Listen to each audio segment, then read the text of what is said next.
Good morning student.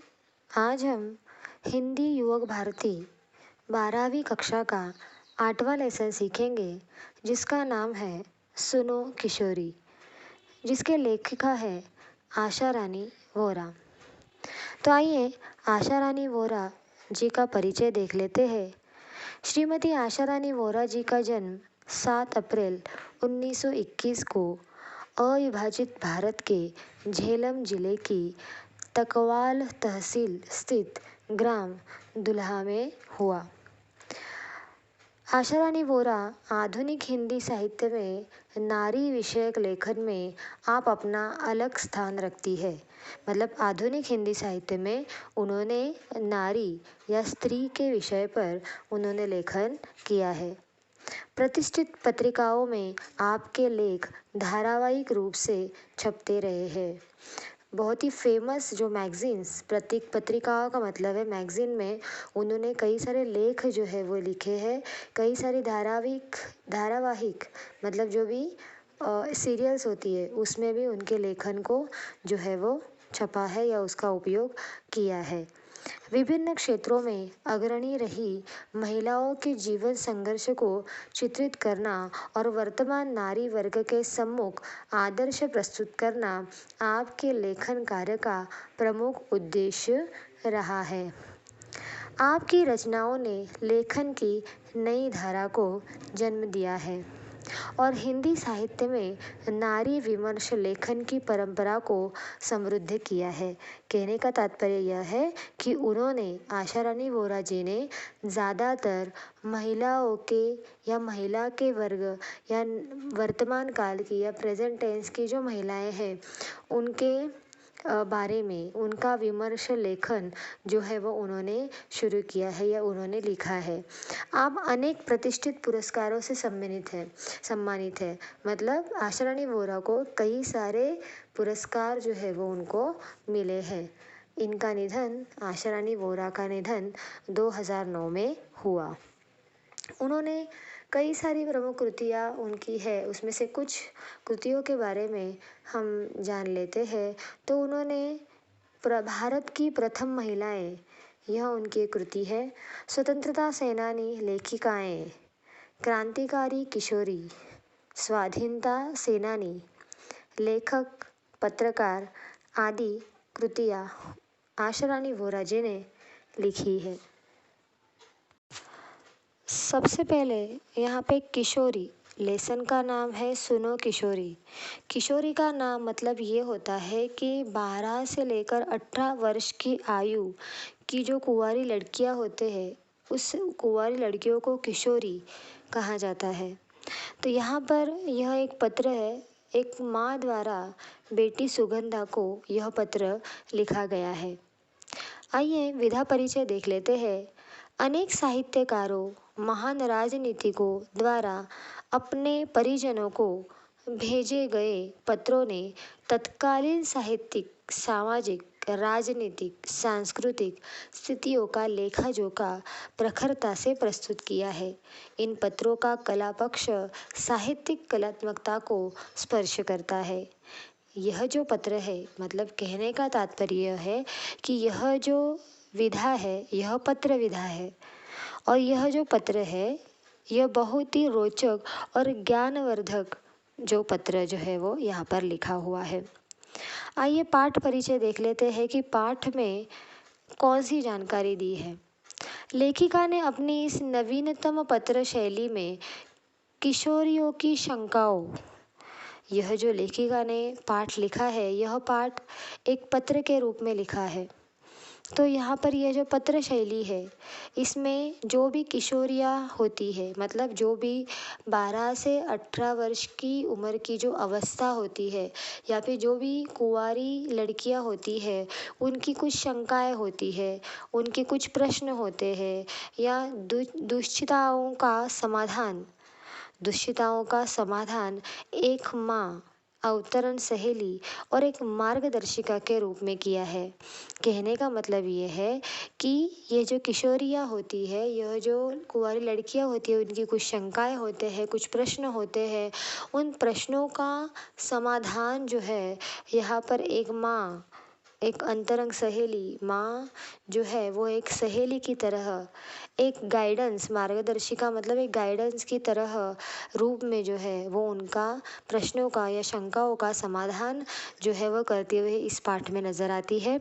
किशोरियों के हृदय में झांक कर, किशोरियों के हृदय में मतलब उन कुंवारी लड़कियों के हृदय में झांक कर मित्रवत, मित्रवत मतलब मित्र के जैसा, उन्हें सूचित अनुसूचित, सूचित अनुसूचित मतलब क्या उचित है और क्या अनुचित है, करणीय अकरणीय मतलब क्या करना चाहिए और क्या नहीं करना चाहिए, इसका बोध कराने का काम एक माँ करती है।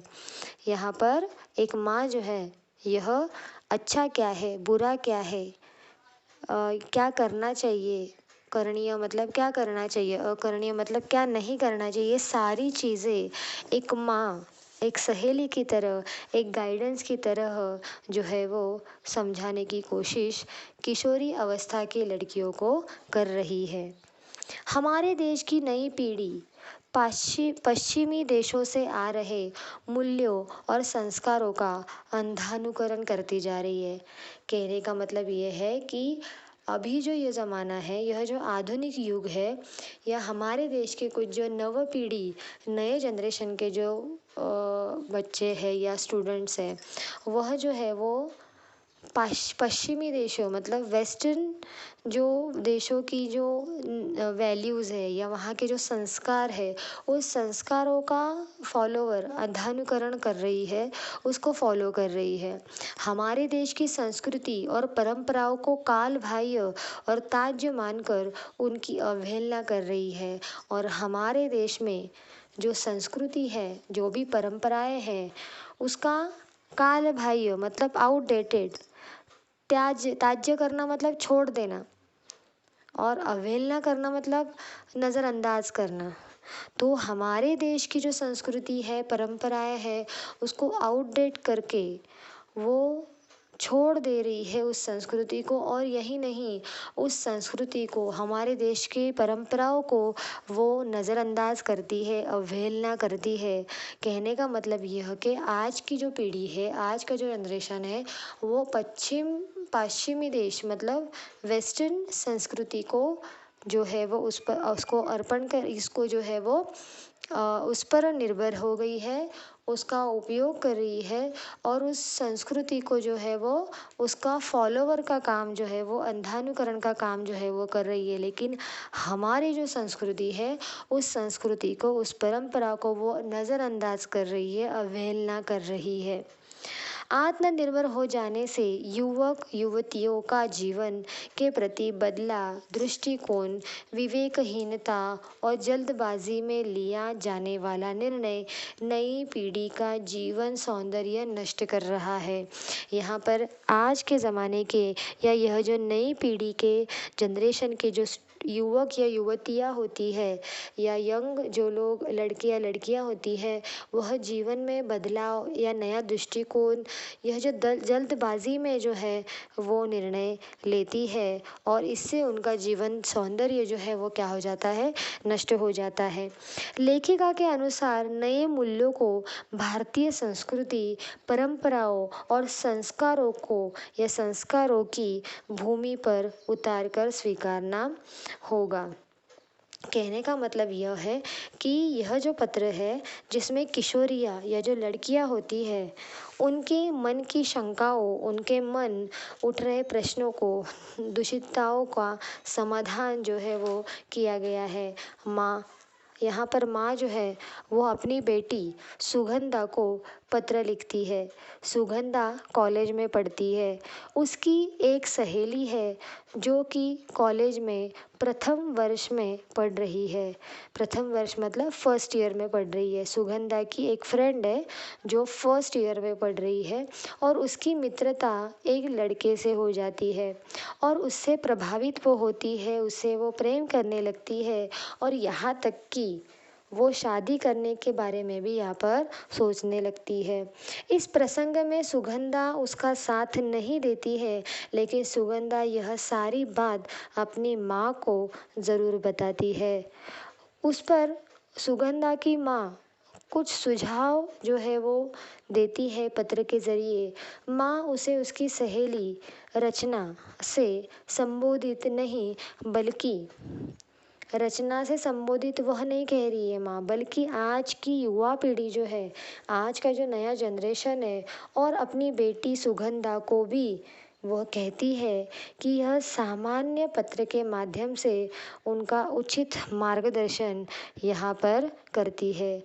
मेरे ख्याल से आपको पाठ परिचय जो है वो समझ में आया होगा। पाठ पढ़ने से पहले उसके शब्दार्थ देख लेते हैं।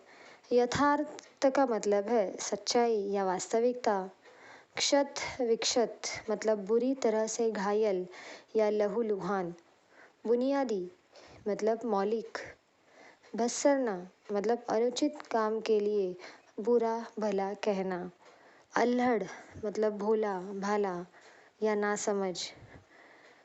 राजदार भेद जानने वाला या भेदिया। मंशा मतलब इच्छा या इरादे। निश्चल मतलब छल रहित, जिसमें छल नहीं होता है। डैना मतलब पंख। अवांछित मतलब जिसकी इच्छा न की गई हो। बरहरा कर मतलब तेजी से। निहायत अत्यधिक, पूरी तरह से। जुनून मतलब पागलपन या उन्माद। अंतर्मुखी होना अपने भीतर झांक कर सोचना। निजात मतलब छुटकारा पाना। आगाह करना मतलब सूचित करना। यहाँ पर कुछ मुहावरे भी हैं। कन्नी काटना मतलब बचकर निकल जाना। और फलीभूत होना मतलब फल में परिणत होना, परिणाम निकलना। जैसे कि पाठ में मैंने ये कहा है कि यह एक पत्र है, और यह पत्र जो है वो माँ अपनी बेटी को लिख रही है, जिस बेटी का नाम सुगंधा है। सुनो सुगंधा, तुम्हारा पत्र पाकर खुशी हुई। तुमने दो तरफा अधिकार की बात उठाई है, वह मुझे पसंद आई। बेशक जहाँ जिस बात से तुम्हारी असहमति हो, वहाँ तुम्हें अपनी बात मुझे समझाने का पूरा अधिकार है। कहने का तात्पर्य यह है कि यहाँ पर माँ जो है वो अपनी बेटी सुगंधा के पत्र को पाकर बहुत ही खुश होती है, और उससे जिस बात को, जिसका चित्र सुगंधा ने किया है, उन्हें वह पसंद भी करती है। वह उसे कहती है कि इस पत्र में जो भी सुझाव मैं तुम्हें दे रही हूँ, हो सकता है कि उसे तुम्हें असहमति हो। कहने का तात्पर्य यहाँ माँ जो है वो समझाने की कोशिश कर रही है। जो भी समस्या सुगंधा ने अपनी माँ से पूछा है, उस समस्या पर सुझाव यहाँ पर माँ सुगंधा को देने वाली है, और वो सुगंधा को ये जो सुझाव जो है वो देने वाली है, वो सुझाव सुनकर हो सकता है कि यह बेटी जो है वो सुगंधा जो है वो असहमत हो सकती है। वहाँ तुम्हें अपनी बात मुझे समझाने का पूरा अधिकार है, और अगर तुम असहमत होती हो, अगर तुम्हें ये पसंद नहीं आता है, तो तुम्हें अधिकार है कि तुम अपनी बात को मुझे समझाओ। मुझे खुशी होगी तुम्हारे इस अधिकार प्रयोग पर, और अगर तुमने ऐसा किया तो मुझे बहुत ही खुशी ही होगी। इससे राह खुलेगी और खुलते ही जाएगी। जो भी समस्या है, जो भी प्रॉब्लम्स है, उस समस्या को खुलकर कहने की कोशिश करो। तुम्हें जो सुझाव चाहिए वो सुझाव मैं तुम्हें दूंगी। जो भी समस्या है उस समस्या को जो भी समस्या है उसको खुलकर कहो, ताकि मैं उस पर तुम्हें सुझाव दे सकूं। इससे राह खुलेगी, इससे प्रॉब्लम जो है वो सॉल्व हो जाएंगे, और वो खुलते ही जाएगी, और प्रॉब्लम जो है वो खुल जाएगी, या उस प्रॉब्लम को हम समझ सकेंगे। जहाँ कहाँ या जहाँ कहीं कुछ रुकती दिखाई देगी, वहाँ भी परस्पर आदान प्रदान से राह निकाल ली जाएगी। अपनी अपनी बात कहने सुनने में बंधन या संकोच कैसा। मैंने तो अधिकार की बात यूँ पूछी थी कि मैं उस बेटी की माँ हूँ जो जीवन में ऊंचा उठने के लिए बड़े ऊंचे सपने देखती या देखा करती है। आकाश में अपने छोटे छोटे डैनों को चौड़े फैलाकर। यहाँ पर डैनों का मतलब होता है पंख। डैनों का मतलब क्या है? पंख। क्या कहना चाहती है यहाँ पर सुगंधा की माँ कि आकाश में उड़ने की चाह रखती है, अपने पंख को फैलाकर आज की जो युवा पीढ़ी है, जो किशोरी अवस्था में रहती है। किशोरी अवस्था, मैंने आपको कहा कि किशोरी का मतलब होता है 12 से 18 वर्ष की जो अवस्था या आयु होती है, या जो उम्र रहती है, जो कुंवारी लड़कियां या लड़के होते हैं, उस अवस्था को किशोरी अवस्था कहा जाता है। तो यहाँ पे लेखक वही माँ जो है वो यही कहना चाहती है, कहने का मतलब आशा रानी वोरा ये कहना चाहती है कि अपने पंख को फैलाकर आज की जो युवा पीढ़ी है, आज की जो यंग जनरेशन है, पीढ़ी जो है, वो इस किशोरी अवस्था में ही है। वो सभी इसी तरह की ऊंचे सपने देखते हैं। आज के यंग जनरेशन के जो बच्चे होते हैं, वो ऐसे ही ऊंचे सपने देखते हैं और वह हवा में उड़ने लगते हैं। अर्थात जो है यहाँ पर जो लेखिका है वो बेटी को भी समझाने का प्रयास यहाँ पर कर रही है। वो कहती है कि अब हवा में उड़ो, सपने भी देखो, लेकिन वास्तविक धरातल को मत छोड़ो। यहाँ पर जो आशा रानी वोरा है, मतलब वो जो माँ है, वो जो लेखिका है, जो अपने बेटी सुगंधा को जो है वो समझाना चाहती है कि आज के जनरेशन के या किशोरी अवस्था के आज के युवा पीढ़ी जो है, वो सभी जो है वो ऊंचे सपने देखती है और वह हवा में भी उड़ने लगते हैं। अर्थात यहाँ पर जो भी लेखिका कहती है वो अपने बेटी के लिए भी कहती है और उसको समझाने का प्रयास भी यहाँ पर कर रही है कि हवा में मत उड़ो, सपने देखो, लेकिन वास्तविक धरातल को, वास्तविक ज़मीन को बिल्कुल भी मत छोड़ो। ऊंचे ऊंचे सपने देखने के लिए कहा है, लेकिन अपने धरातल या ज़मीन को छोड़ने के लिए नहीं कहा है। धरती से बहुत ऊंचाई में फैले इन डेनों को यथार्थ से दूर समझकर भी मैं काटना नहीं चाहती है। यहाँ पर लेखिका ये भी कहती है कि लड़खड़ाना चाहिए, मतलब यहाँ पर संस्कृति, संस्कार के माध्यम से मजबूत शिष्टाचार, सांस्कृतिक संस्कार, परंपरा की बातें सीखना चाहती है, जिससे वो मजबूती से जुड़ी रहे।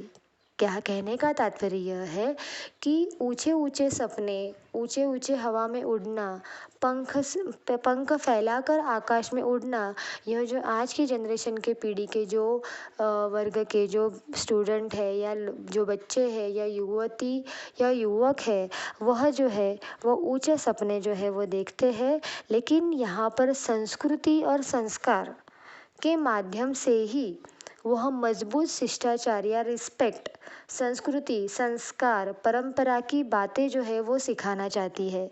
यहाँ पर माँ जो है, आशा रानी वोरा जो है, वो उस ऊंचे सपनों के साथ साथ वो ये भी कहना चाहती है कि आज के जनरेशन के लोगों ने या बच्चों ने अपनी संस्कृति, अपनी परंपरा और संस्कारों को भी सीखना चाहिए। यहाँ पर आशा रानी वोरा, मतलब लेखिका, अपनी बेटी सुगंधा को पत्र लिखते हुए ये कहती है कि संस्कृति और संस्कार या रिस्पेक्ट या परंपरा की बातें उसे वो सिखाना चाहती है और उसे वो मजबूती से जुड़े रहने के लिए भी कहती है। उचित क्या है, अनुचित क्या है, अच्छा क्या है, बुरा क्या है, उसका निर्णय वो ले सके, इसलिए वो कहना चाहती है कि मजबूत करना चाहती हूँ कि अपनी किसी ऊंची उड़ान में वे लड़खड़ा न जाएं। इसलिए कहना चाहती है कि उड़ो बेटी उड़ो, पर धरती पर निगाह रखकर, कहीं ऐसा न हो कि धरती से जुड़ी डोर कट जाए और किसी अनजाने अवांछित स्थल पर गिरकर डैने छत विछत हो जाए। डैने का मतलब है यहाँ पर पंख। छत विछत होना मतलब है टूट कर नष्ट होना। ऐसे नहीं होगा क्योंकि तुम एक समझदार लड़की हो, फिर भी सावधानी तो अपेक्षित ही है।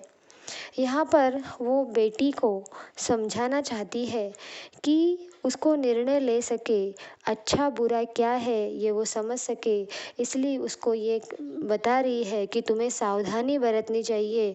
और वो बेटी को कहती है कि जीवन में ऊंचा उड़ना है, सपनों को अगर देखना है, मेरी बेटी जो सपने देख रही है उन सपनों के छोटे छोटे डैने मतलब पंख जो होते हैं वो पंख कोई काट न डाले, इसलिए उसे धरती की ऊंचाइयों को देखना है, संभलना भी है, उसकी डोर को मजबूत करना है और आगे बढ़ते रहना है।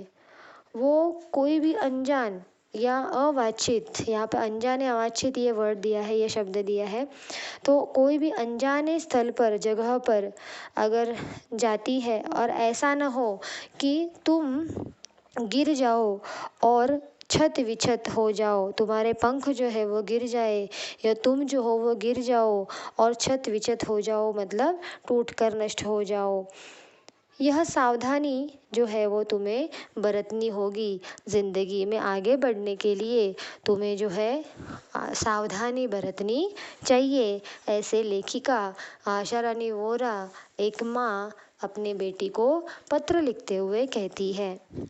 यह सावधानी का ही तो संकेत है कि निगाह धरती पर रखकर उड़ान भरी जाए। उस धरती पर जो तुम्हारा आधार है उसमें तुम्हारे परिवेश का, तुम्हारे संस्कार का, तुम्हारी सांस्कृतिक परंपरा का, तुम्हारी सामर्थ्य का भी आधार जुड़ा होना चाहिए। हमें पुरानी जर्जर रूढ़ियों को तोड़ना है और अच्छी परंपरा को बिल्कुल भी नहीं। यहाँ पर कवि जो है या लेखिका जो है वो ये कहना चाहती है कि अपनी बेटी को कि तुम अपनी उड़ान को कायम रखो, लेकिन परंपराओं को या रूढ़ियों को या अपनी जो परंपराएं है या संस्कार है उसे तुम नष्ट मत कर दो। जो संस्कृति है, जो आधार है, उसे तुम्हें नहीं छोड़ना चाहिए। तुम्हें संस्कृति से जुड़े रहना चाहिए, कल्चर से, अपने देश की जो संस्कृति है या जो परंपराएं हैं उस परंपरा से तुम्हें जुड़ना चाहिए, क्योंकि यही तुम्हारा आधार है, उससे ही तुम जुड़ी हुई हो। ये जो पुरानी रूढ़ियाँ होती है, जो पुरानी जर्जर जो रूढ़ियाँ है, उन रूढ़ियों को तुम तोड़ दो, लेकिन जो अच्छी परंपराएं हैं, जो अच्छी संस्कृति है, उसको तुम्हें भूलना नहीं है। परंपरा और रूढ़ी का अर्थ समझती हो ना? तो इस अंतर को समझने के लिए अपने सांस्कृतिक आधार, कहने का तात्पर्य यहाँ पर लेखिका ये कहती है कि परंपरा और रूढ़ी इन दोनों का अर्थ जो है वो तुम्हें समझ में आना चाहिए। यह परंपरा जो अच्छी होती है, यह जो परंपरा या रूढ़ियाँ जो हमारी परंपरा प्राचीन काल से आई हुई है, उस रूढ़ी और परंपरा को हमें बिल्कुल भी भूलना नहीं चाहिए। आशा रानी वोरा लेखिका मतलब एक माँ एक बेटी सुगंधा को ये समझाने की कोशिश कर रही है कि हमारी भारतीय परंपरा और रूढ़ी का अर्थ समझती हो तुम या नहीं।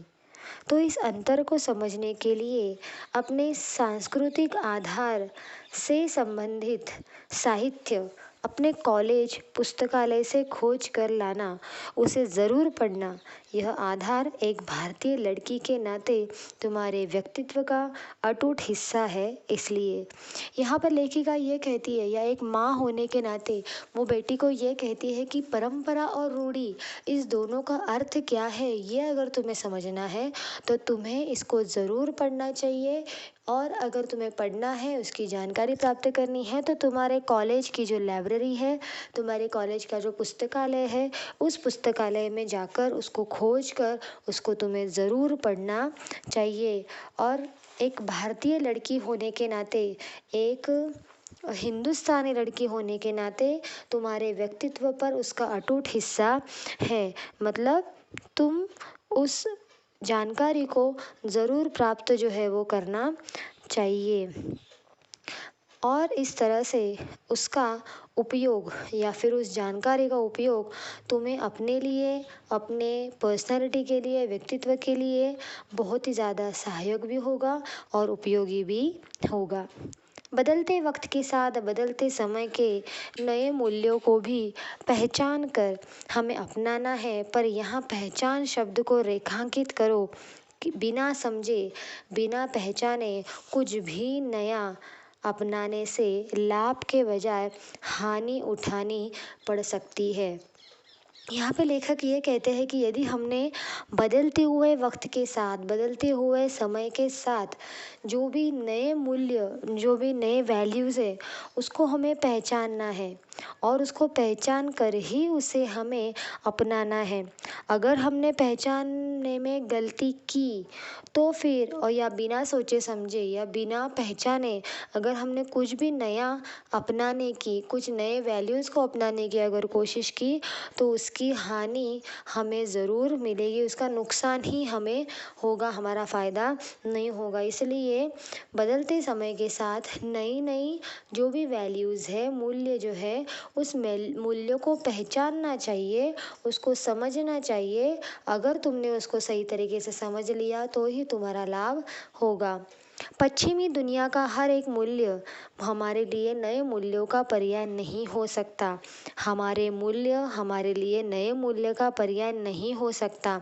हमारे बहुत से पुराने मूल्य अब इतने टूट फूट गए हैं कि उन्हें भी जैसे तैसे जोड़कर खड़ा करने का मतलब होगा अपने आधार को कमज़ोर करना, या यूँ भी कह सकते हैं कि अपनी अच्छी परंपराओं को रूढ़ी में ढालना।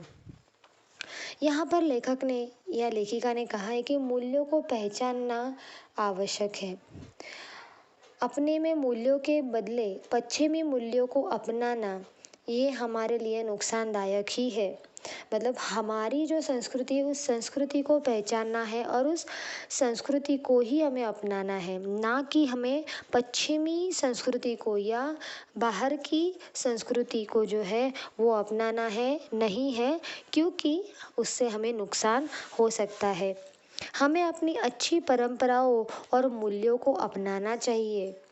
हमें हमारी संस्कृति और अच्छी जो परंपरा है उसको ही अपनाना है, ना कि पश्चिमी मूल्यों को हमें अपनाना नहीं है। समय के साथ अपना अर्थ खो चुकी या वर्तमान प्रगतिशील समाज को पीछे ले जाने वाली समाज की कोई भी रीति नीति रूढ़ी है समय के साथ अनुपयोगी हो गए मूल्यों को छोड़ती और उपयोगी मूल्यों को जोड़ती निरंतर बहती धारा परंपरा है जो रूढ़ी की तरह स्थिर नहीं हो सकती। यहाँ पर माँ अपने बेटी को रूढ़ी और परंपरा के अर्थ को समझाना चाहती है। यहाँ पर माँ क्या कर रही है, अपनी बेटी को रूढ़ी और परंपरा का अर्थ क्या है, मतलब क्या है, वो समझाने की कोशिश यहाँ पर कर रही है। रूढ़ी जो है वो स्थिर होती है। रूढ़ी क्या है, तो वह नीति हमारे समाज की रीति जैसी है या नीति है जो समय के साथ अनुपयोगी हो गई है। उसका त्याग जो है वो यहाँ पे ज़रूरी है, क्योंकि रूढ़ी जो है वो क्या है, स्थिर है। लेकिन परंपरा क्या है, वह निरंतर बढ़ती हुई जलधारा है। ये हमेशा जो है जो बहती रहती है। नए नए परंपरा जो होती है वो नए नए परंपराएं जो है वो नैतिक मूल्यों को जो है वो लेकर चलती है। यहाँ पर रूढ़ी जो है वो स्थिर है। रूढ़ी जो है वो क्या है, स्थिर है, वो उपयोगी नहीं है। लेकिन परंपरा तो उपयोगी है, क्योंकि वो नए नए मूल्यों को अपने साथ समा लेती है। नए नए मूल्यों को वो क्या करती है, अपने आप समा लेती है, समेट लेती है। और इसीलिए यहाँ पर परंपरा जो है वो ज़रूरी है। यहाँ पर रूढ़ी का मतलब होता है रीति रिवाज और परंपरा का मतलब होता है सदियों से चलती आई हुई जो प्रथा है, उसको हम कहते हैं परंपरा। या आप यूँ कह सकते हैं परंपरा मतलब जैसे हमारे भारतीय संस्कृति में प्राचीन काल से चली आई हुई गुरु और शिष्य की जो परंपरा है उसको हम क्या कह सकते हैं, परंपरा। यही अंतर है दोनों में, रूढ़ी स्थिर है और परंपरा निरंतर गतिशील है। यहाँ पर यही बताने की कोशिश जो है वो लेखिका कर रही है कि दोनों में अंतर यह है कि रूढ़ी जो है वो एक ही जगह पे स्थिर है, लेकिन परंपरा जो है वो गतिशील है, वो आगे बढ़ती हुई नज़र आ रही है। नई नई परंपराएं जो है वो हमारे देश में आ रही है। एक निरंतर बहता निर्मल प्रवाह है वो परंपरा, जो हर सही गली या जो भी सड़ी गली रूढ़ी को किनारे फैलाना, यह जो परंपरा का काम क्या है? परंपरा यह एक निरंतर बहने वाला प्रवाह है, जलधारा है, पानी है, जो जितनी भी खराब रूढ़ी है, जो भी रीति रिवाज है पुराने, उन पुराने रीति रिवाजों को वो किनारे फेंकती है और आगे बढ़ती है। ठीक है, तो हर भीतरी बाहरी देशी विदेशी उपयोगी मूल्यों को अपने में वो समेटता चला जाता है।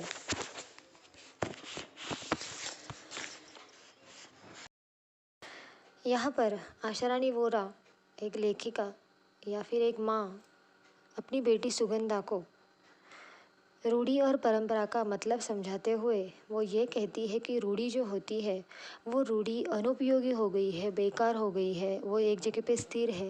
लेकिन परंपरा जो होती है वो हमेशा गतिशील होती है और उन पीढ़ी दर पीढ़ी उसमें आवश्यक परिवर्तन जो है वो होते रहते हैं। उसी तरह से है, इसलिए मैंने पहले कहा है कि अपने टूटे फूटे मूल्यों को भरसक जोड़कर खड़ा करने से कोई लाभ नहीं। आज नहीं तो कल वो जर्जर मूल्य बरहरा कर गिरेंगे ही। तो इस तरह से यहाँ पर कवि ने या लेखिका ने यहाँ पर जो भी अच्छी चीज़ें होती है उसे स्वीकार कर लेना है और हमें आगे बढ़ते रहना है, यह बात यहाँ पर बताने की कोशिश की है। इसी तरह पश्चिमी मूल्य भी जो हमारी धरती के अनुकूल नहीं है, ज्यों की त्यों यहाँ नहीं उगाए जा सकते हैं। यहाँ पर कवि कहते हैं कि जो कि त्यों उसे अपनाना नहीं जा सकता, हमारी परंपरा का हिस्सा वो नहीं बन सकता। मतलब पाश्चात्य संस्कृति जो है वो हमारी संस्कृति से या हमारी संस्कृति के लोग जो है वो अपनाना नहीं सकते या अपनाया नहीं जा सकता। हमारी परंपरा का हिस्सा ये बिल्कुल नहीं बन सकता। उगाएंगे तो वे पौधे फलीभूत नहीं होंगे, होंगे तो जल्दी झड़ जाएंगे। वैसे उगाएंगे तो वे पौधे, अगर हम पाश्चात्य मूल्यों को अपनाएंगे, अगर हम पाश्चात्य जो मूल्य है या वेस्टर्न कल्चर जो है उनको मूल्यों को अगर अपनाएंगे तो हमारे कोई भी काम नहीं हो पाएंगे। हम दूसरे देश के या पाश्चात्य संस्कृति के अगर कोई भी वैल्यूज़ को, मूल्यों को अगर हम अपनाते हैं तो हमारा उपयोग या हमारा कोई भी काम जो है वो नहीं हो पाएगा। हमारे पौधे फलीभूत नहीं हो पाएंगे का मतलब है कि हमारा कोई भी काम नहीं होगा, वो जल्दी से झड़ जाएंगे, वे फल हमारे किसी काम के नहीं होंगे। यहाँ पे उसका साथ जो है वो उसे हमेशा सुख नहीं मिलेगा। अगर हम पाश्चात्य संस्कृति को अपनाते हैं और हमारी संस्कृति को, हमारे देश की संस्कृति को नहीं अपनाते हैं और अगर हम पाश्चात्य संस्कृतियों को अपनाते हैं तो हमारा कोई भी काम नहीं होगा और इस तरह से उसमें हमें सुख नहीं मिलेगा, वे फल हमारे लिए किसी काम के नहीं होंगे। यहाँ पर कवि ये कहते हैं कि हमें पाश्चात्य संस्कृति को न अपनाते हुए जो कि त्यों वैसे के वैसे, जैसे कि वैसे अपनाना नहीं है।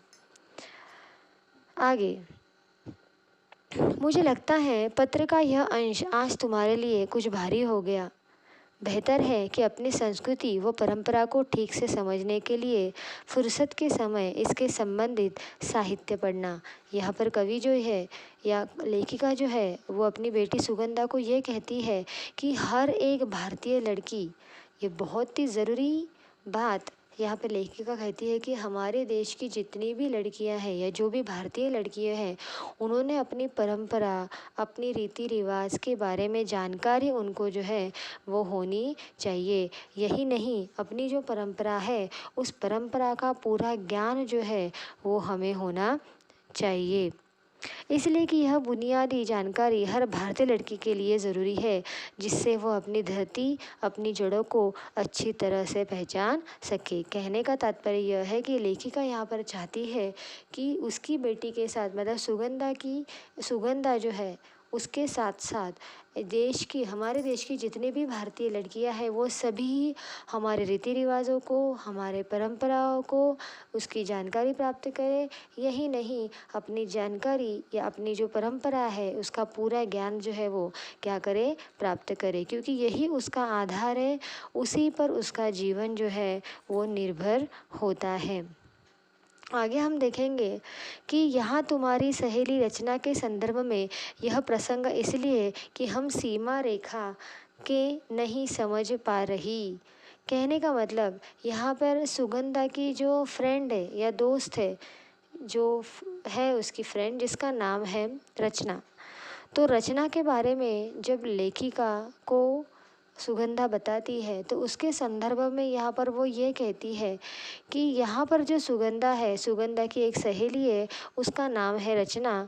रचना के संदर्भ में माँ यह कह रही है कि क्योंकि वो अपनी मर्यादा नहीं समझ पा रही है। मतलब रचना के बारे में वो कह रही है क्योंकि रचना एक लड़के से प्यार कर बैठती है और यहाँ पर उसके साथ शादी भी करना चाहती है। ये बात जब लेखिका को पता चलती है तो लेखिका अपनी बेटी सुगंधा को रचना के संदर्भ में, उसकी फ्रेंड रचना के संदर्भ में ये कहती है कि वो जो है, रचना जो है वो अपनी मर्यादा नहीं समझ पा रही है, वो अपनी मर्यादा का उल्लंघन कर रही है, मतलब वो अपनी लिमिटेशन को पार कर रही है। वो शायद इसलिए कि शायद उसको परंपरा का ज्ञान नहीं है। यहाँ पर लेखिका अपनी बेटी सुगंधा को रचना के बारे में ये बताती है कि वो प्यार कर बैठी है, एक लड़के से शादी करना चाहती है, क्योंकि उसको अपनी संस्कृति के बारे में कोई भी जानकारी नहीं है या उसको अपनी परंपरा के बारे में कोई जानकारी या ज्ञान नहीं है। शायद उसको अच्छे संस्कार नहीं है या वो संस्कार को भूल चुकी है। ऐसी कवयित्री अपने बेटी को रचना के संदर्भ में कह रही है। एक रचना ही का ही संघर्ष नहीं, यह एक पूरी पीढ़ी का संघर्ष है। यहाँ पर कवयित्री ये कहती है, या लेखिका यह कहती है, यह एक रचना का संघर्ष नहीं है बल्कि यह पूरी पीढ़ी का संघर्ष है। ऐसी परिस्थिति आए सिर्फ एक रचना की नहीं है, रचना जैसी आज की हमारी जो किशोर अवस्था की नई पीढ़ी के जो लोग हैं उन सभी के सामने यही समस्या है। तो आज के जो नवयुवक या युवतियाँ होती है, आज के ज़माने नई पीढ़ी के जो नए जनरेशन के जो बच्चे रहते हैं, उनको अपनी संस्कृति, अपनी परंपरा का ज्ञान नहीं है और इसके वजह से उनसे ये गलतियाँ हो रही है। और इसीलिए ये अवस्था, ये किशोर अवस्था, सुनो किशोरी लेसन का या पाठ का नाम है सुनो किशोरी। किशोरी का मतलब है जो कुंवारी लड़कियां होती है या कुंवारे लड़के होते हैं, उस अवस्था को किशोरी कहा जाता है। तो आज कल की ये जो किशोरी अवस्था की जो नई लड़कियां होती है वो बिल्कुल भी अपनी परंपराओं का ज्ञान उनको नहीं, और यही एक समस्या जो है वो उनके सामने है। आगे, नई पीढ़ी पुराने मूल्यों को काट फेंकना चाहती है पर नए मूल्यों के नाम पर केवल पश्चिमी मूल्यों को ही जानना या पहचानती है। यहाँ पर कवि ये कहते हैं कि वेस्टर्न कल्चर या पाश्चात्य संस्कृति के आकर्षण में आकर बिना सोचे समझे वो उसको अपना लेते हैं। यहाँ पर कवयित्री ये या लेखिका ये कहती है कि हमारे नई पीढ़ी के ये जो लोग हैं वो पुराने मूल्यों को काट फेंक रहे हैं और नए जो संस्कृति है, पाश्चात्य संस्कृति जो है या वेस्टर्न कल्चर जो है, उसको आकर्षण होकर वो उसको बिना सोचे समझे जो है वो क्या कर रही है, उस पर काम कर रही है। यहाँ पर कहे उधार लिए मूल्यों से ही काम चला लेना चाहिए, नए मूल्यों के निर्माण का दमखम अभी उसमें नहीं आया है। यहाँ पर कवि कहते हैं कि नए मूल्यों को जो उपयोगी है उसी को स्वीकार करो। नए मूल्य जितने भी है, वेस्टर्न कल्चर जितने भी है, उसमें से जो मूल्य जो ज़रूरी है, हमारे लिए उपयोगी है, उसी को स्वीकार करो और अपनी परंपरा को और फलते फूलते आगे बढ़ाओ। अपनी संस्कृति को, अपने कल्चर को, अपने परंपरा को जो है वो आगे बढ़ाओ। ऐसे लेखिका यहाँ पर सुगंधा को रचना के संदर्भ में कह रही है। सुनो, नए मूल्यों का निर्माण करना है तो नए ज्ञान विज्ञान को पहले अपनी धरती पर टिकाना होगा। यहाँ पर लेखिका कहती है कि हमें नए विचारों को अगर निर्माण करना है तो नए नए ज्ञान, विज्ञान, साइंस, नॉलेज को पहले अपनी धरती पर टिकाना होगा। लेखक या आशा रानी वोहरा यहाँ पर ये कहना चाहती है कि अपने सामर्थ्य और अपनी सीमाओं में से ही उसकी पगडंडी काटनी होगी। यह पगडंडी काटने का साहस ही पहले ज़रूरी है। नई चौड़ी राह उसी में से खुलती दिखाई देगी। यहाँ पर कवि ये कहना चाहते हैं कि हमारी जो परंपराएं हैं उन परंपराओं को ही हमें दूसरों की परंपरा या उसकी संस्कृति या उसके साथ हमें जो है ये नए मूल्यों के साथ जो है वो हमें जोड़ना चाहिए। हमें अपनी परंपराओं को छोड़ना नहीं है, बिल्कुल छोड़ना नहीं है हमारी परंपरा को। हमें मूल्यों को हमें स्वीकार जो है मतलब पाश्चात्य मूल्यों को जो है वो हमें स्वीकार नहीं करना चाहिए, क्योंकि हमें सिर्फ और सिर्फ अपनी परंपरा को ही अपनाना चाहिए। तुम अपनी सहेली रचना को यह समझाओ कि क्रांति की बड़ी बड़ी बातें करना आसान है, कोई छोटी सी क्रांति भी कर दिखाना कठिन है और एक ही झटके में यह टूट हार कर बैठ जाना तो निहायत मूर्खता है। यहाँ पर जो कवि कहती है कि या लेखिका कहती है कि क्रांति लाना मतलब एक बदलाव लाना, वास्तविक धरती पर बदलाव लाना यह बहुत ही मुश्किल काम होता है। ये काम जो है वो क्या है, बहुत ही मुश्किल है और एक ही झटके में यूँ टूट हार कर बैठ जाना तो ये एक निहायत मूर्खता है। और कहीं ना कभी हमारे अनेक मतलब अनेक मुताबिक हमें काम नहीं होता है, मतलब हमारे मन के मुताबिक कभी काम नहीं होता है तो हमें निराश होकर जो है वो नहीं बैठना चाहिए, कभी भी हमें निराश होना नहीं चाहिए। आगे यहाँ पर कहती है कि फिर अभी तो वह प्रथम वर्ष के पूर्वार्ध में है। यहाँ पर रचना को समझाते हुए या सुगंधा को अपनी माँ ये कहती है कि तुम रचना को समझाओ और उसको ये कहो कि वास्तविक धरती पर बदलाव लाना ये बिल्कुल मुश्किल काम होता है और अभी तो सिर्फ तुम पहले वर्ष में पूर्वार्ध में हो। पहले वर्ष मतलब फर्स्ट ईयर में तुम अभी तो हो, अभी से उसे ऐसा कोई कदम नहीं उठाना चाहिए। ज़रूरी हो तो सोच समझ कर वे अपनी दोस्ती को आगे बढ़ा सकती है। यहाँ पर कवि जो है वो ये कहते हैं कि अम्मी जो है उनकी मम्मी जो है वो सुगंधा को रचना को ये बताने के लिए कहते हैं कि अर्थात रचना अभी कॉलेज में पढ़ रही है और वो फर्स्ट ईयर में है, ठीक है, तो ज़रूरी है कि तुम रचना को जो है वो रचना जो है वो उस लड़के से प्रभावित हुई है, उस लड़के से शादी करना चाहती है और उस लड़के के साथ जीवन बिताना चाहती है, लेकिन उसको ये कहना है कि ये सब सावधानी से हो जाना चाहिए। चाहो तुम रचना को समझा सकती हो कि उससे ये कदम उठाना नहीं चाहिए, सिर्फ मित्रता अगर करनी हो तो ये ठीक है, एक दूसरे का साथ दे, रुकावट ना बने। यह बात लेखिका सुगंधा को रचना को समझाने के लिए कह रही है कि तुम जो है वो अभी सिर्फ प्रथम वर्ष में हो, फर्स्ट ईयर में हो और जल्दबाजी में कोई काम तुम्हें नहीं करना है, जो भी काम करना है वो सावधानी से करना है। अगर तुम उसके साथ मित्रता बढ़ानी चाहती हो या मित्रता सिर्फ रखना चाहती हो तो फिर या एक दूसरे का साथ देना चाहती हो तो फिर सही है, मित्र बनना चाहती हो सही है, क्योंकि तुम अभी पहले वर्ष में हो। आगे यहाँ पर कहना चाहती है कि अभी से उसे ऐसा कोई कदम नहीं उठाना चाहिए, ज़रूरी हो तो सोच समझ के वो अपने दोस्ती को आगे बढ़ा सकते हैं।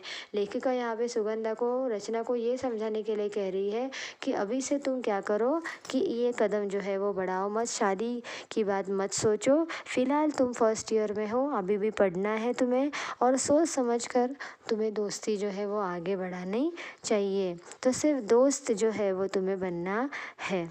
कॉलेज जीवन की पूरी अवधि में वे निकट मित्रों की तरह रहकर एक दूसरे को देखे, जाने, जांचे और परखे। लेखिका यहाँ पर यह कहती है कि तुम्हें क्या करना है, रचना को ये समझाना है कि अभी सिर्फ मित्र रहो और कॉलेज के जीवन में 3 साल में तो 3 साल में की जो अवधि है या समय है उस समय में तुम उस मित्र के निकट जो है वो रहकर या साथ रहकर या पास रहकर तुम एक दूसरे को अपने आप को पहचानो, एक दूसरे को पहचानो, एक दूसरे को जानो, एक दूसरे को जांचो और परखो। एक दूसरे की राह को रोड़ा नहीं बनना है। मतलब यहाँ पर कवियत्री या लेखिका सुगंधा को, रचना को ये बताने के लिए कह रहे हैं कि एक दूसरे को हमें रुकावट नहीं डालना है। रोड़ा मतलब हमें रुकावट नहीं डालनी है, बल्कि हमें यहाँ पर जो है प्रेरणा और ताकत बनकर परस्पर विकास में सहभागी बने रहना चाहिए। मतलब सिर्फ मित्रता आगे बढ़ानी हो फिलहाल, क्योंकि वो एक पहले फर्स्ट ईयर में है, आगे के 3 साल अभी बाकी है, पढ़ाई करना ज़रूरी है। तो इस दौरान सिर्फ तुम मित्र बनो, एक दूसरे को जानो, एक दूसरे को जांचो और परखो, एक दूसरे के लिए रुकावट नहीं बनो, बल्कि एक दूसरे के लिए ताकत बन जाओ। फिर अपनी पढ़ाई की समाप्ति पर यदि वे एक दूसरे के साथ पूर्ववत लगाव महसूस करें, तो यहाँ पर लेखिका ये भी कहती है कि अगर ये 3 साल में अगर तुम पहले जैसे पूर्ववत मतलब पहले जैसे तुम्हारा लगाव उसके साथ रहा, ठीक है, तो उन्हें लगे कि निकट रहकर सामने आई कमियां, गलतियां ने भी उनकी दोस्ती में कोई दरार नहीं डाली है, तो वे एक दूसरे को उनकी समस्त खूबियां और कमियों के साथ स्वीकार कर अपना ले।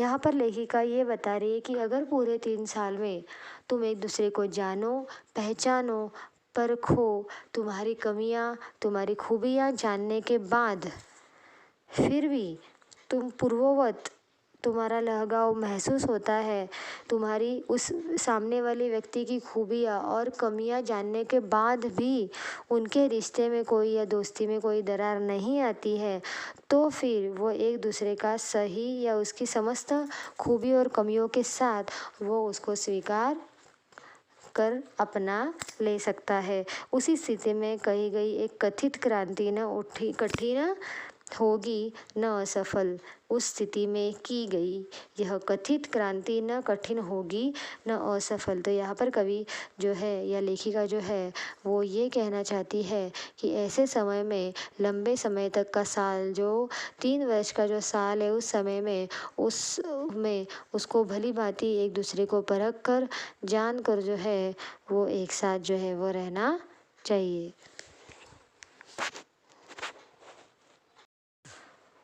मेरी राय में रचना को और उसके दोस्त को तब तक धैर्य से प्रतीक्षा करनी होगी, इस बीच में वे पूरे जतन के साथ एक दूसरे के लिए स्वयं को तैयार करें और बिना तैयारी के जल्दबाजी में पढ़ाई के बीच शादी का निर्णय लेना केवल बेवकूफ़ी ही कही जा सकती है, क्रांति नहीं। कहने का मतलब ये है कि आप जब कॉलेज में पहुंचते हैं, तुरंत किसी के प्रति आकर्षक होते हैं और तुरंत फैसला कर लेते हैं कि अब शादी करते हैं, तो ये जो है वो ये बेवकूफ़ी मानी जाती है। कॉलेज का जीवन जो होता है वो 2-3 साल या 5 साल का जो है वो होता है, तो उसमें एक दूसरे को साथ रहकर अच्छे दोस्त की तरह जो है वो हमें क्या करना है, मतलब अच्छे दोस्त के साथ जो है वो हमें रहना चाहिए। एक दूसरे की अच्छाइयों को, बुराइयों को समझने का प्रयास करना चाहिए और उसके बाद जो है वो शादी जैसे महत्वपूर्ण बात पर विचार करना चाहिए। इतनी जल्दबाजी जो है वो नहीं करनी चाहिए। ऐसी कथित क्रांति का असफल होना निश्चित ही समझना चाहिए। यहाँ पर कवि कहते हैं या लेखिका कहती है कि ऐसे महत्वपूर्ण बात पर हमें विचार करना चाहिए और जो बिना सोचे समझे, बिना एक दूसरे को जाने पहचाने अगर शादी कर लेते हैं, तो उनकी शादी जो है वो असफल जो है वो होना निश्चित समझा जाता है। इतनी जल्दबाजी में तो किसी छोटे से काम के लिए उठाए कोई छोटा कदम भी शायद ही सफल हो।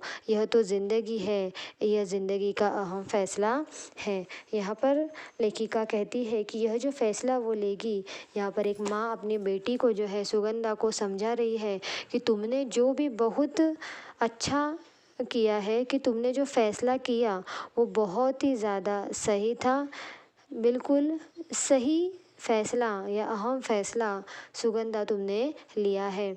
मैं समझती हूँ रचना की इस मूर्खता पर क्रांति में उसकी सहायता न करने का तुम्हारा निर्णय एक सही निर्णय है, पर तटस्थ रहना भी काफ़ी नहीं है।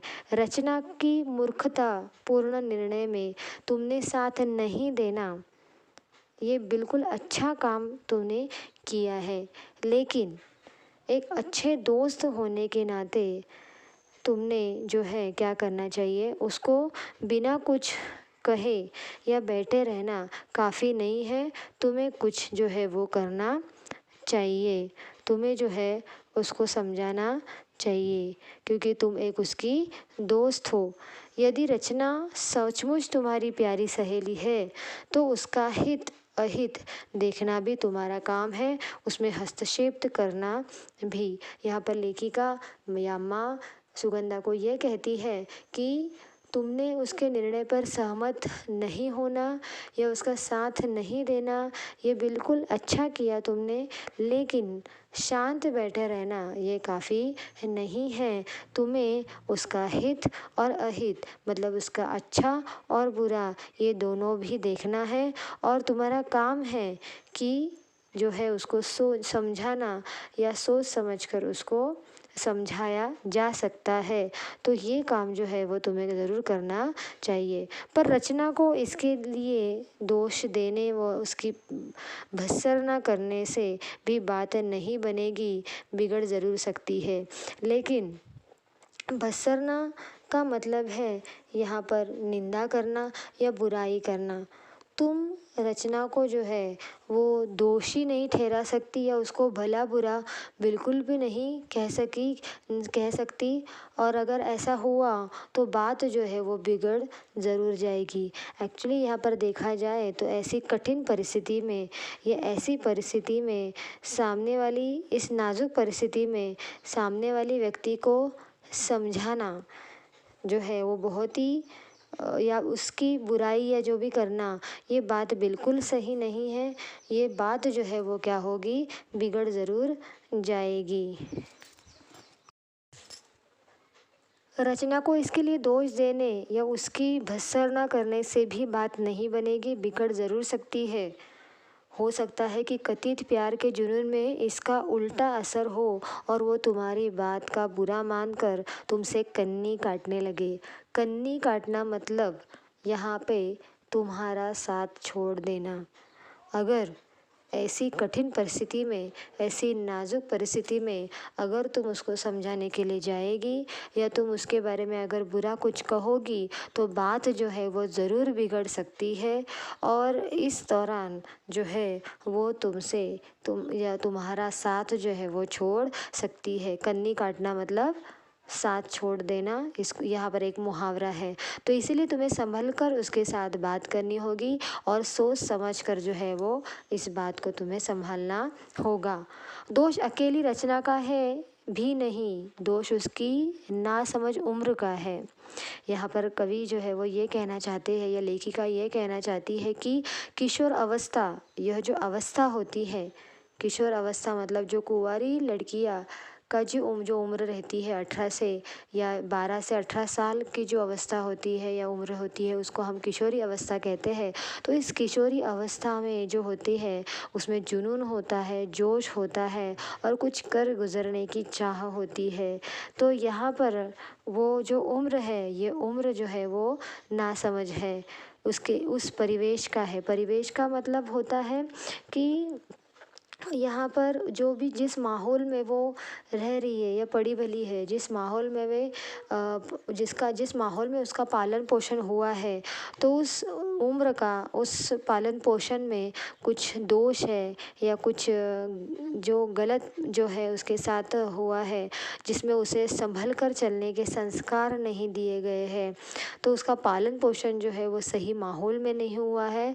ऊपर से उसकी ये जो अवस्था है, ये जो किशोरी अवस्था है या ये कुंवारी एक लड़की है और उसका जो उम्र है इस वजह से वो नासमझ है, उसके ऊपर अच्छे संस्कार जो है वो नहीं हुए। और यह उम्र ही ऐसी है जब कोई भावुक किशोरी किसी युवक की प्यार भरी मीठी मीठी बातों के बहकाव में आकर उसे अपना समझकर लगती है और कच्ची रोमानी भावनाओं में बहकर जल्दबाजी में मूर्खता जो है वो कर बैठती है। पछतावा उसे तब होगा जब पानी सिर से गुजर जाएगा। तो ऐसे अवस्था में क्या होता है कि बाहरी लड़के के बहकावे में आकर, उसके भावनाओं में बहकर वो जल्दबाजी में मूर्खता जो है वो कर बैठती है।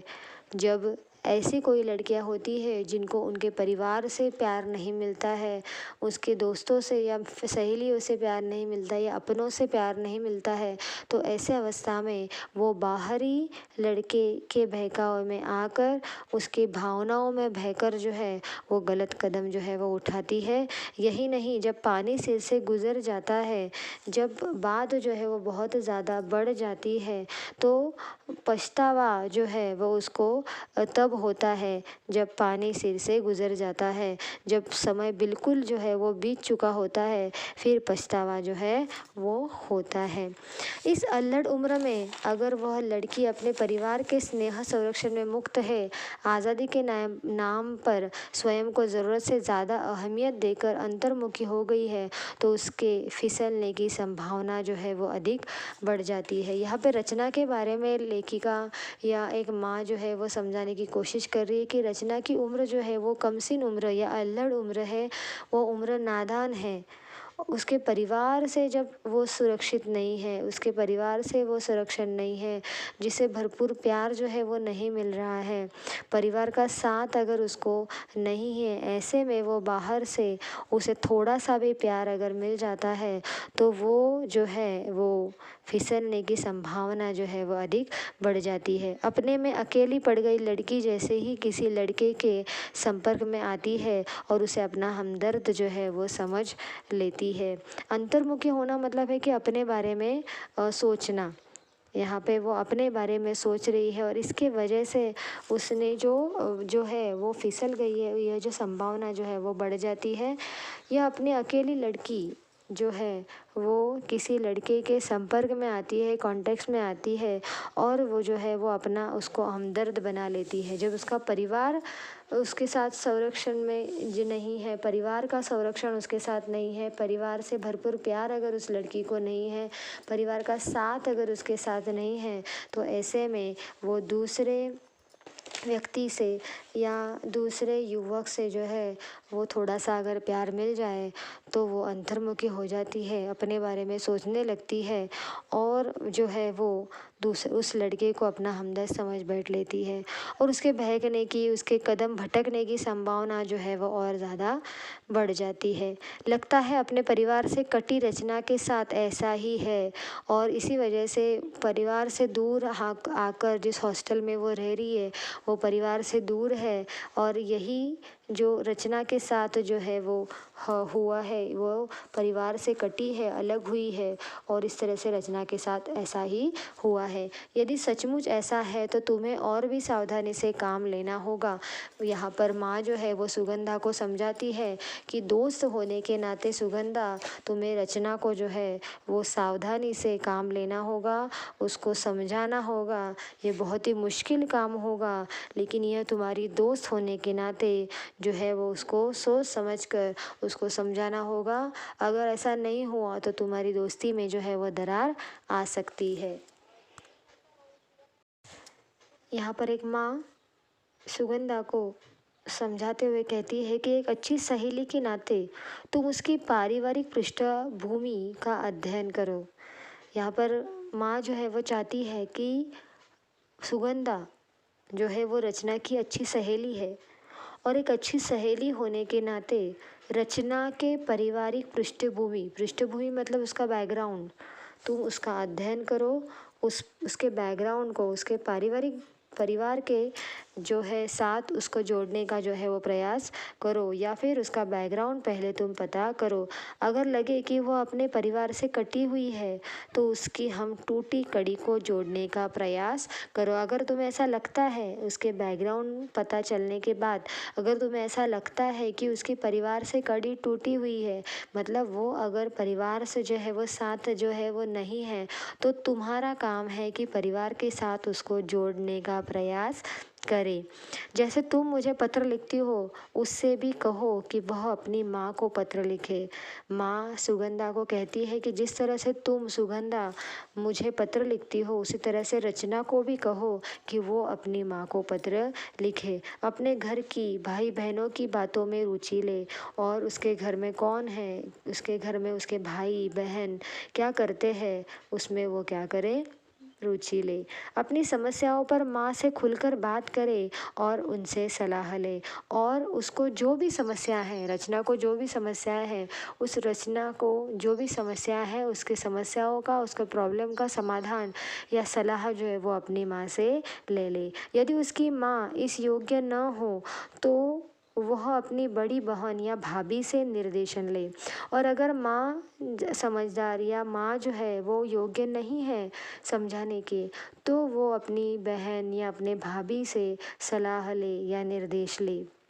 यह भी संभव न हो तो अपनी किसी समझदार सहेली या रिश्तेदार को ही राजदार बना लो। और अगर उसकी भाभी या फिर उसकी बहन अगर सलाह नहीं दे पा रही है, तो तुम्हारी कोई समझदार सहेली हो या उसके रिश्तेदार अगर हो, तो वो जो है वो उसकी मन की बात जो है वो समझ सकते हैं। राजदार मतलब उसकी मन की बात को बताना या समझाना। घर में किसी से भी बातचीत का सिलसिला जोड़कर वह अपनी समस्या से अकेले जूझने से निजात पा सकती है। और यहाँ पर रचना ने अगर उसकी वर्तमान स्थिति में जो भी समस्या है, उस समस्या को अपने घर के साथ अगर शेयर करे, अपने घर वालों से अगर इस बारे में बात करे, तो हो सकता है कि वो इस समस्या से निजात पा सकती है, छुटकारा पा सकती है। निजात पाना मतलब छुटकारा पाना। नहीं तो तुम तो हो ही। ऐसे समय पर वह तुम्हारी बात न सुने, तुम्हें झटक दे, तब भी उसकी वर्तमान मनोदशा को देखकर तुम्हें उसकी बात का बुरा नहीं मानना चाहिए। और अगर ये सब भी नहीं है, तो तुम सहेली सुगंधा, तुम उसकी सहेली तो हो ही। ऐसे समय में तुम्हारी बात अगर वो नहीं सुनती है, अगर रचना तुम्हारी बातों को नहीं समझ रही है, तुम्हें वो झटक दे रही है, तब भी उसकी जो मनोदशा है, उसकी जो मन की स्थिति है, उस मन की स्थिति को देखकर उसकी बात का तुम्हें बुरा नहीं मानना चाहिए। उसका मूड देखकर उसका मन टटोलना चाहिए और उसे प्यार से समझाना चाहिए। एक शुभचिंतक सहेली के नाते ऐसे समय तुम्हें इसीलिए अकेला नहीं छोड़ देना है कि वह तुम्हारी बात नहीं सुनती या तुम्हारी बात का बुरा मानती है। तुम साथ छोड़ दोगी तो वो और टूट जाएगी। यहाँ पर एक माँ जो है वो सुगंधा को रचना का साथ देने के लिए कह रही है, लेकिन किस तरह का साथ? तो तुम उसकी शुभचिंतक हो, तुम उसका अच्छा चाहती हो, तुम उसकी सहेली होने के नाते तुम्हें ऐसे समय में उसको अकेला नहीं छोड़ देना चाहिए। वह तुम्हारी अगर बात नहीं सुनती है, तुम्हारी बात का अगर बुरा मानती है, तो फिर भी तुम्हें उसका साथ नहीं छोड़ देना है। और अगर वो तुम्हारा साथ छोड़ देगी तो वो और ज़्यादा टूट जाएगी और ज़्यादा जो है वो दुखी हो जाएगी और अकेली पड़कर वह उधर ही जाने के लिए कदम बढ़ा लेगी। और अगर तुम उसका साथ नहीं दोगी, उसके साथ नहीं रहोगी, तो वह तुम्हें छोड़कर जो है वहाँ जो है दूसरे अकेले पढ़कर वो अकेली पड़ जाएगी और वो उधर ही जाने के लिए कदम बढ़ा लेगी। जिधर जाने के लिए तुम उसे रोकना चाहती हो, यहीं पर तुम्हारे धैर्य और संयम की परीक्षा है। और इसलिए सुगंधा कि यहाँ पर तुम्हारा हौसला, तुम्हारा जो धीरज है, वो यहाँ पर वो पता चल जाएगा कि तुम्हें रचना को जो है वो बिल्कुल अकेला नहीं छोड़ना है। बिल्कुल भी तो उसकी बात जो है भले ही तुम्हें बुरी लगे, तुम्हारी अगर वह बात को नहीं सुनती है, तो फिर भी तुम्हें उसका साथ नहीं छोड़ना है। अगर वो साथ तुम्हारा छोड़ देगी तो वो टूट जाएगी और जहाँ उसको नहीं जाना है वहाँ जाएगी। तो यहाँ पर उसको धैर्य से और हौसले से काम करना चाहिए। यह बात एक माँ सुगंधा को समझा रही है। अगर ज़रूरी समझो तो सहेली के कथित दोस्त या प्रेमी लड़के से भी किसी समय बात कर सकती हो। उसकी मंशा जानकर उससे अपनी सहेली को अवगत करा सकती हो या आगाह करा सकती हो। तुम ऐसा भी कर सकती हो कि जो भी वो लड़का है उस लड़के के साथ कथित दोस्त जो भी उसके साथ बात करते हुए उस प्रेमी लड़के के समय या किसी समय उससे बात करके उसकी मंशा क्या है, मंशा मतलब उसके इरादे क्या है, उसकी इच्छा क्या है, ये समझकर जानकर तुम अपनी सहेली रचना को जो है वो अवगत करा सकती है, उसको समझा सकती है या उसको आगाह या सचेत जो है वो कर सकती है, अलर्ट कर सकती है।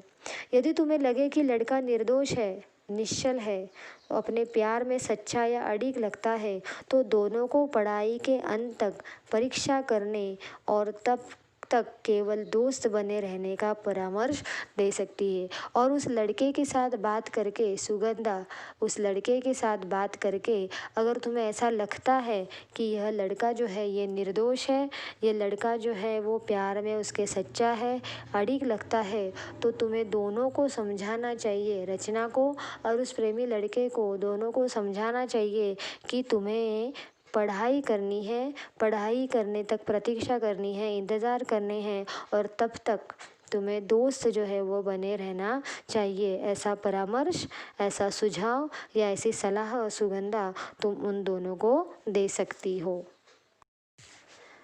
पर यहाँ भी तुम्हें सतर्कता बरतनी होगी।